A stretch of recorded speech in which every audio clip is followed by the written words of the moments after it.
This intake tube goes onto this long housing, so it's not like you can stick your finger in there and kind of try to wiggle that impeller back and forth.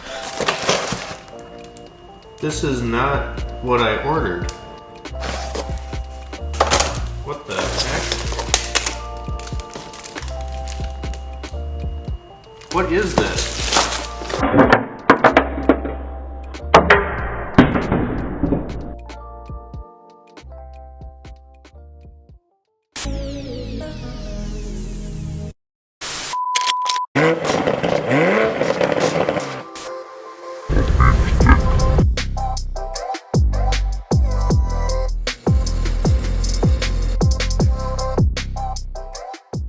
So we have this Suburban we're going to talk about over here. This is going to be like our reward in this video, is we're going to open this and show you what we got here for a new tool. And I'm not going to go over the price because you'd be mad. Blacked out all of my address information because you guys are creeps. But we're going to talk about this Beaver tool again. That's going to be kind of our reward for getting this done. Before we do that, I did go to an auto expo yesterday, and let's see what kind of free stuff we got that we didn't really need. T-shirt, got that. Got 2 of those from Wix. Thank you, Tim. What else do we got? We got a Timken little can koozie. Actually, I want to try this new flavor. We gotta see here.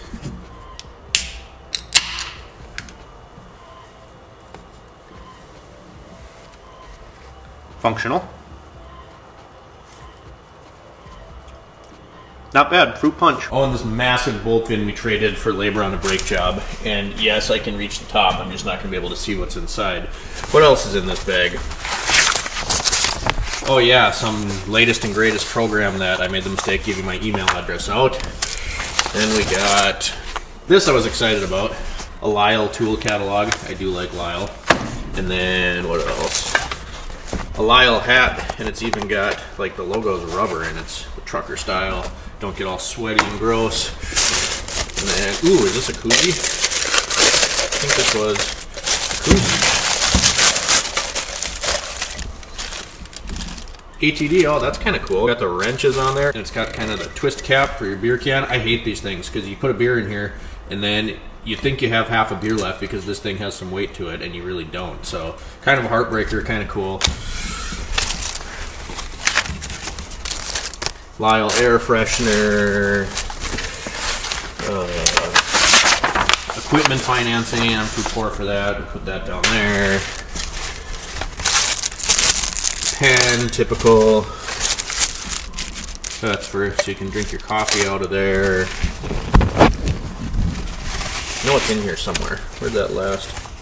This I was going to ask you guys. Got a little sample of the Croyle oil penetrant. And they were talking really highly about this, but isn't this the stuff that just got like completely nixed? Like they made it way worse than it used to be, or is that just in Canada? I'm not sure, but the guy was talking pretty highly of this, so I put a little dabber of that in there. Don't get it mixed up with your eye drops. All right, guys, so first thing we're going to talk about is this Suburban behind us. Came in for a drivability concern, I guess you would call it. It had a noise when the car was in four-wheel drive high. So this one was kind of fun to diagnose. Got to go drive it around quite a bit and then noticed, confirmed that the noise was only in four-wheel drive high, put it in two-wheel drive, noise completely went away. I could definitely hear it, but it wasn't your typical, like, bearing noise, or the T-case chain was like slapping around inside there. So I'll flip you around and we'll talk about this diagnosis and what we came to. We also found a slew of other things wrong with this vehicle that should be addressed, so it's going to be fun to list all these out and bid them out and prioritize all of the fixes. Try to get you under here, shine some light on the subject.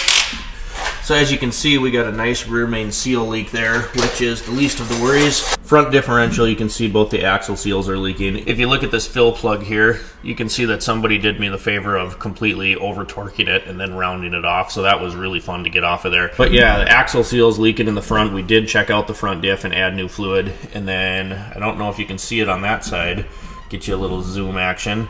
Sway bar and link snapped off on that side. Also snapped off on this side as well, so that's obviously concerning. Like I said, we got that rear main seal leak. Coming back here to the transfer case, I did check the fluid and stuff like that. We do have a little bit of excessive play on this tail shaft housing. I'm not going to attempt to get that on the camera. But the heart of our issue that we found was right in here, where the front drive shaft goes into the transfer case itself. That bearing sounds like it chewed on rocks. So the issue with this is, do you replace a $30 part and have all the labor into rebuilding this T-case, or do you just get a remanufactured or a used low mileage unit? You know, that's kind of the issue here. So I'm going to show you what we did other than just driving it around to figure this out. So if you weren't aware, these stools actually have 3 steps. 1, 2, 3. Show you. 1, 2, 3. Again, this is OSHA approved. Then we went up here and I grabbed this guy right here. We went in and we were able to start the vehicle and put it in 4-wheel drive so that I could go way down there and listen to it with my stethoscope. So that's where we're at right now with this Suburban. Obviously the rear main seal leak isn't really involved or related to the initial concern. The oil was pretty low. It's probably burning oil as well, but that rear main seal leak is pretty good, so I'm going to make note of it.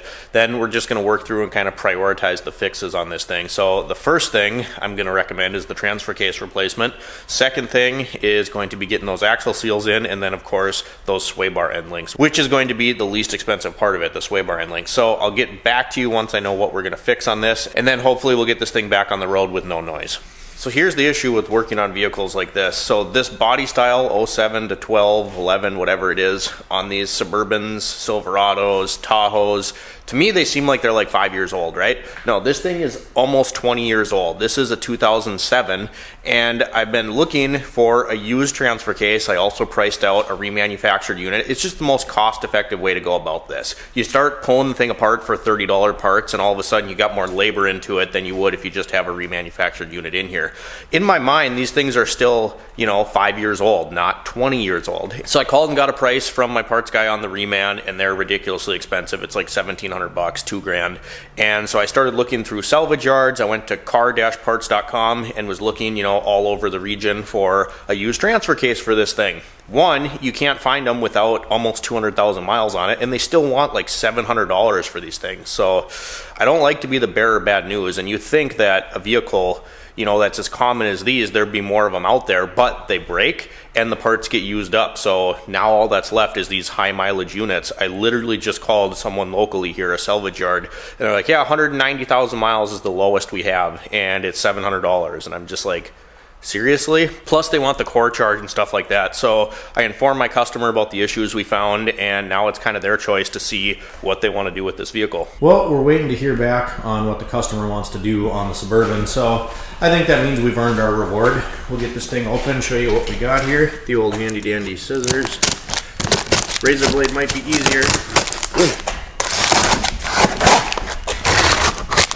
Beaver tools again, of course. This is the same company I bought my roof basket from. It seems to be, decent stuff. This actually came from eBay. I'm gonna set you up so I can get in here. It's taped and glued. This is heavy end.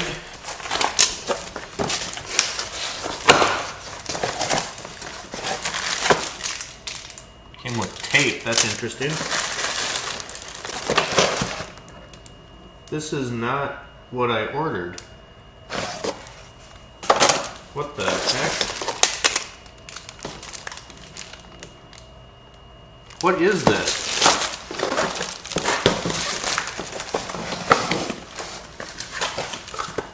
This is not what I ordered.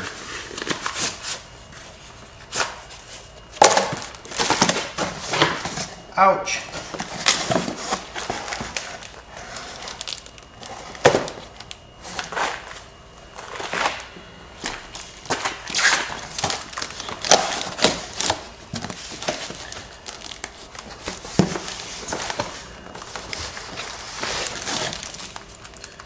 Submersible pump.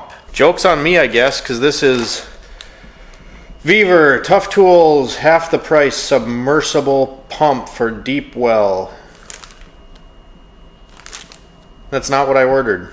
All right, so it is the next day, and we'll talk about that purchase failure or warehouse selection failure that we got with that tool we were supposed to get. We ended up getting a deep well pump, which I mean, I guess could be useful someday, but I don't need it right now. I got a tool purchase over there I want to show you, and then we're going to talk about this Chevy Cruze. So again, not exactly how I wanted the video to go, but let's get these out of here. Wanted to show you my pawn shop purchase, and before you freak out about buying used batteries, the pawn shop that I get these through will actually, you know, they usually have them all charged up. I used this one a little bit. They'll actually give you a warranty on these. So if you use them for a few days or you charge them up yourself and then you stick a meter on them, you know, check them out and they're junk, they'll give you your money back. So I got 2 of the 3.0 M12s, and then I got a 5.0, a 5.0, and this little 2.0 was 20 bucks, so I got it. All of these batteries cost me like 175 bucks. So you do the math, that's a pretty good deal. So we got this Chevy Cruze in, and the complaint was it started knocking and rattling. There was no oil in it, so, or very little oil, I should say. This is the turbo model, and I can see a little bit of an oil leak there. We'll talk about what we're gonna do topside here, start taking some of this off to do some inspecting. First thing I'm gonna do is lift it up and see if there's like an obvious oil leak underneath. Going up.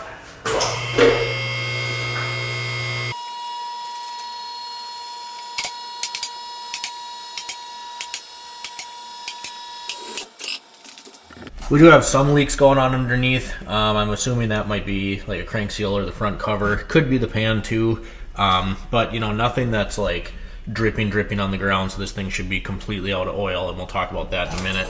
You can see a little bit on the cradle up here. This part's going to be particularly hard to see. I don't even know if I'm going to be able to get it, but back behind there, on the back side of the turbo, I can see some oil, and we got some drippage hanging right here on this mount. You can see right along that front corner there, I think that does actually look like the oil pan is seeping pretty good. We'll check out the front cover, crank seal, all that good stuff. We're going to lower this thing and look at some stuff in the engine bay.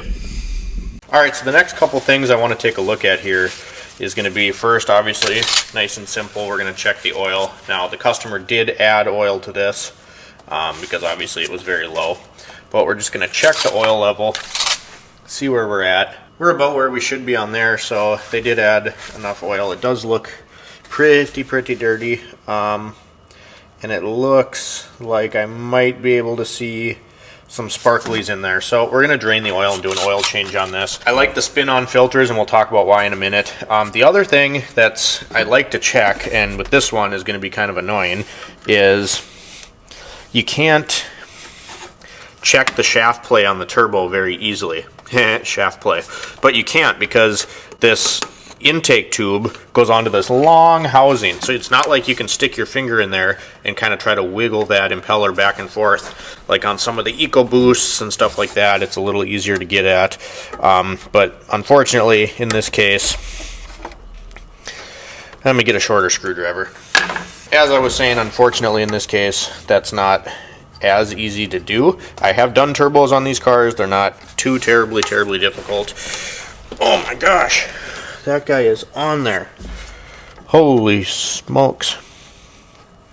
What I want to do right now is just open this up and see if there's any oil pooled up. If I can. Criminy. Whew. Let's try this side. Well, try right here. I'm just curious, really.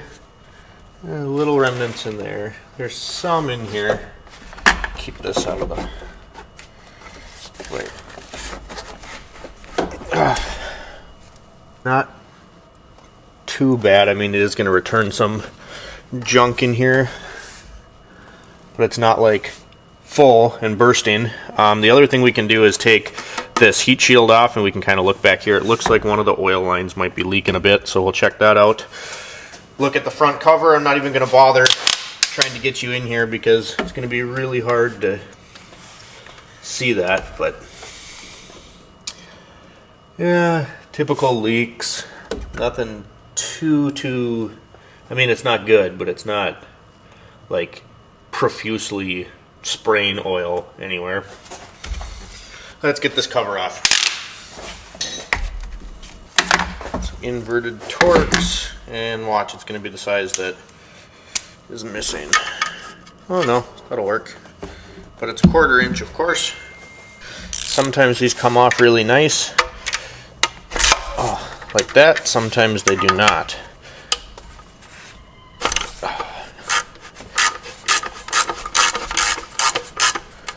And that whole thing is spinning.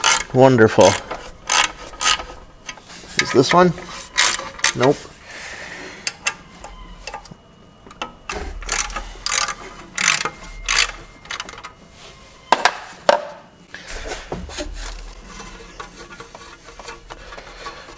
One for three. Get this one out. There's one. That's the one that's unfortunately spinning in there. And these are just, again, holding the heat shield on, but I want to get a better look back in here. To this guy, we're gonna have to try to reach in there and see if I can get you a view in here. See this guy right here? It's gonna be hard to see because it's dark in there, but if I spin this, see if I can get the light. Look at the back side of the tin cover. It's spinning, so we're gonna try to get like a pliers in there maybe, see if we can get that off. So, see if we can successfully get this last bolt. Oh.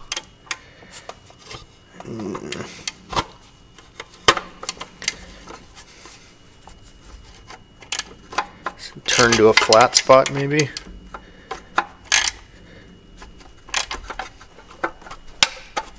Ugh. You know, actually, I got some really thin wrenches too.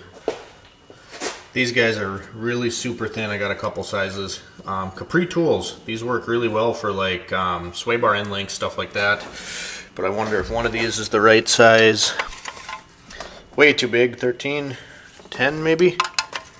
10. See, it fits in there. It's not super fat. Oh, there we go. We got it.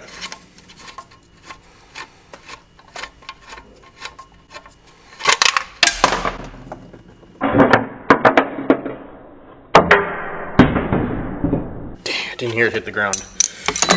Be alright. Weasel this guy out. This is kind of there. I don't know how well you're going to be able to see, but I just kind of wanted to look and see if looks like that line isn't leaking too bad. There is like a cooler for the oil filter housing right on this side over here, and that's what I was talking about when we were down below. It looks like the cooler itself has a little bit of leakage. It's right in through here is where you would be able to see it. Not going to try moving it around to get you at that because it's going to be real hard to see. Valve cover has a little bit of a leak. I mean, nothing crazy. And like I said, I don't see oil pooling up anywhere like that would be super concerning. So next thing we're going to do is pull the oil filter. So the next thing I'd like to do, and a pretty easy check usually, it's going to be hard to pick up on the camera, but I like to take a look at these oil filters, and we're going to change oil on this regardless, but sometimes I've had a lot of these Chevys, especially like the Equinox, 4-cylinder Equinoxes, stuff like that. These will just be caked in metal material. This one doesn't look too bad. I mean, it's obviously very dirty. Oil's a little thick. I don't see too many sparklies in there, which is a good sign. So that's the nice thing about these cartridge style filters is they're pretty easy to check. You can also look inside the cup. Don't really see anything too bad there. So at this point, I mean, I think what we're going to do is I'm going to mark down the concerns I have with the oil leaks that are there, pretty typical oil leaks. It'll be up to the customer if they want to fix them. Things probably using a little oil, you know, seals in the turbo might be bad. Again, without taking the turbo off, it's kind of hard to inspect shaft play, stuff like that. So you start with the easy areas first. Try to pull off the tubes that connect to the turbo, see if there's excessive oil inside there, check the oil level, check this filter, because you can tell a lot just by how much metallic-y material is inside there. In this case, it's not too bad, so I think we're going to leave it alone. We're going to do an oil change and then make note of those oil leaks that we did find, and probably advise, you know, if you don't want to fix any of those leaks, just make sure you have oil in the thing, you know, check it every other time you fill up with gas, something like that. So we get the oil change done, and then we'll talk to our customer. Probably the only time you guys have ever seen me wear gloves on the channel. Alright, so this video didn't go exactly as I had planned because the tool unboxing that I wanted to do and like quick little setup review was not the right tool. So we will be shipping this back and then hopefully being able to get that tool to show you in the next couple videos or so. I got some gears turning in my brain, you guys, and I don't want to explain why right now in this video, but hopefully very soon we can fill you in on that. So if you enjoyed today's video, drop me a comment down below, like and subscribe if you've not already, and as always, thanks for watching, guys, and we'll see you next time.